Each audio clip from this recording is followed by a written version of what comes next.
Now, we often think that emotions are involuntary, but really the idea is that that is simply a reflection of being able to understand your own emotional state and thus respond accordingly, right? So the idea is that if you are experiencing anger and you don't understand that anger, it might come across as if it's involuntary, but it's really just because you don't have any control over it because you don't know what it is.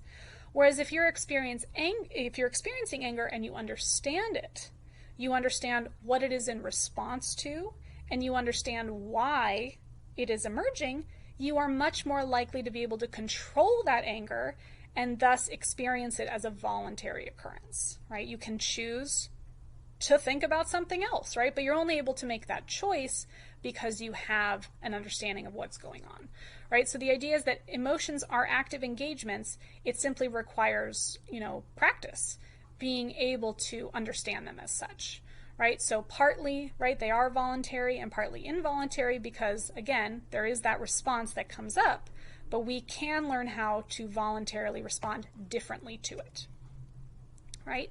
The problem is, though, we're not always encouraged to learn how to do this, and so instead, right, they might feel involuntary because they are simply habitual responses that have been socialized in us through peer pressure, right, that we're habituated to respond to something in a particular way, even if that may not align with how we really feel. So you can think of this as like, maybe you laughed at a joke that wasn't funny or was, insensitive or something like this. And you're like, I didn't even think that was funny. Why did I laugh, right? It's sort of feels involuntary in that sense. But again, that comes from a lack of understanding or awareness in that present moment.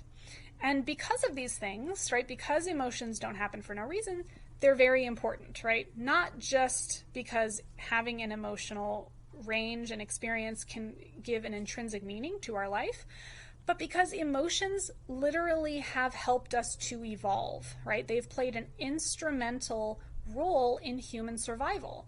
We know that humans that have a greater capacity for emotional response are able to better navigate social environments, and as we know, that social element is key to our survival.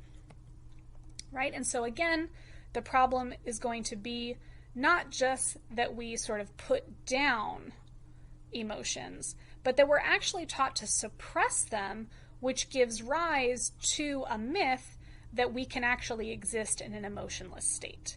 And as we're going to see next week again, this is going to be really important in philosophy of science or in science in general, because we often think that the smartest people are those who are the most dispassionate, right? This has to do with notions of objectivity and objective truth.